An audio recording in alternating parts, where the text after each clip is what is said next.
This is my reflection, takeaways, and improvements for my teaching as of my experience in PED 382. First of all, for my takeaways, I would say that the number one thing that stuck out to me was my clear and firm voice.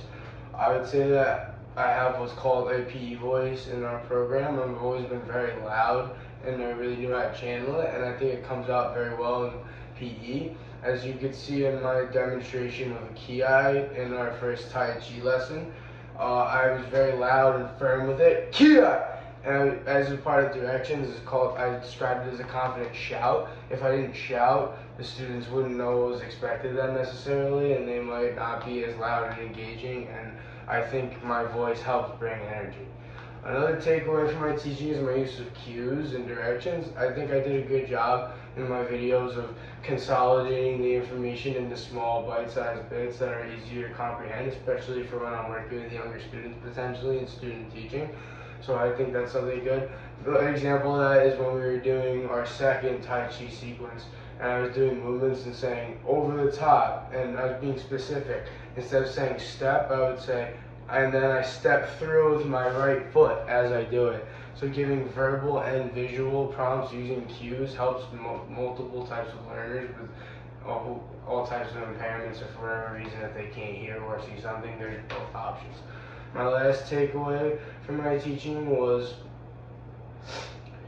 that my understanding of content was good. That when I was giving our demonstration on interval and continuous training in our PowerPoint, instead of looking at the PowerPoint behind me, I was using it as a visual aid because I knew what I was talking about, the difference between the two, and I would use them, and I was using it as not as a crutch, but I was able to look at the students and freestyle almost what I was going to say, so they feel like I'm connecting with them and I have a real understanding of the information. I'm not just making stuff up. Like what I say is actually going to help them become healthier as a phys ed teacher, and I think that's valuable to know your curriculum and be well versed in the topics, staying professionally developed and always getting better, updating your knowledge. So as far as improvements, the first thing I would say is being prepared with content throughout the lesson. There was one example in our balance lesson where I was administering a balance test and I missed a part of the criteria where if you lose balance at all, you lose half a point. I was only aware of losing a point for using a body part to touch the ground. So my assessments weren't as accurate as they could have been, and our data was slightly off because of it. So next time I would just, even though I wrote up the lesson plan and worked with my group on it, while I'm student teaching, I'm gonna go the extra mile and do that one or two more double checks through it, read every little part of everything, just make sure I'm not missing anything. So, because it's the little things that really can make a difference. And then going off of that, my second improvement would be to be more prepared with equipment.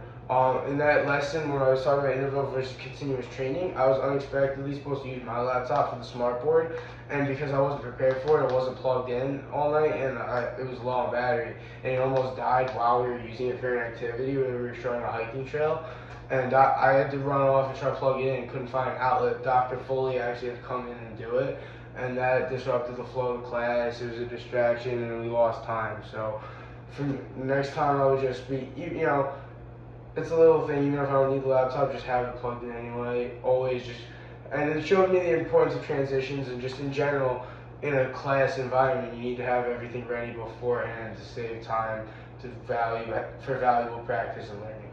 My last improvement is something I've been doing a lot of here subconsciously, and something I do a lot. I've gotten feedback in from other courses. Not talking with my hands so much. I do it a lot.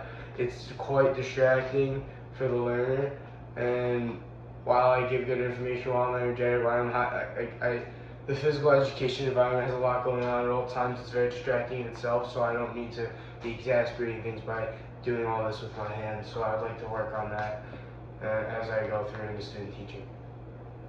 So my number one thing that I plan on improving, and the one thing I learned from this class that I plan on bringing into student teaching is that preparedness that I just talked about. Just writing up my lesson plans, being prepared for them, and going over them 2 or 3 times at least. Practicing how exactly I'm going to say things in my head, make sure I have a good sequence, make sure I'm finding the right verbiage, so when I'm standing there, I'm not floundering and forgetting things and panicking. I don't want to be ever in a position where I'm uncomfortable in front of the class with what I'm supposed to be teaching. I want everything to be set in stone in my head beforehand, and that requires just putting in more time than I'm used to before things, and I'm able to do that when it's time to student teaching. They always say being flexible is a big part of it. If your lesson plan falls apart, you need to have other activities and other things that are going to work just in case. But that flexibility shouldn't be plan A. Preparedness should be number one, and in order for it to go right the first time, you have to be extensively versed in what you're doing. You have to go over it many, many times.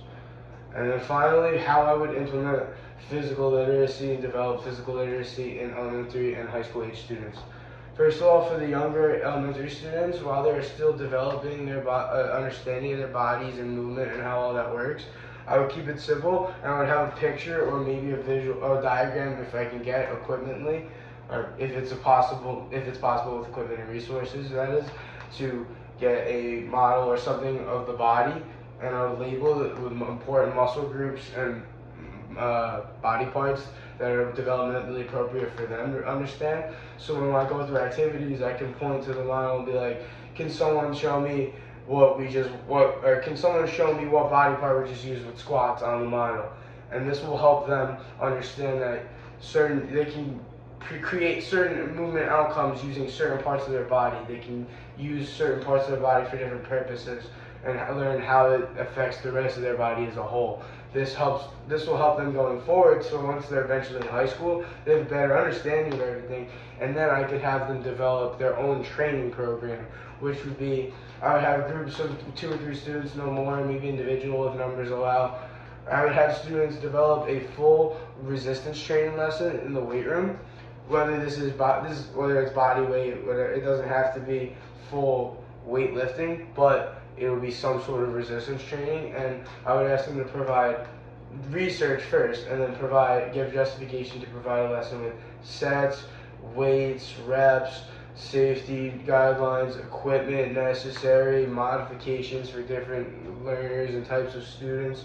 All the typical things we look for in a lesson plan. I would simplify it down and have them get the basic components of it so they can take control of their learning. That way, once they're providing the information, they're doing the research, they're taking the initiative, that next step, it's more likely to resonate with them. And as they're in high school, this is when we can shift them towards promoting lifetime fitness as they're participating and taking control of their fitness and overall health. That's what I took away from PED 382. I thought it was a great experience. I learned so much, and I'm very grateful for the opportunity as I go into student teaching next semester. Thank you very much.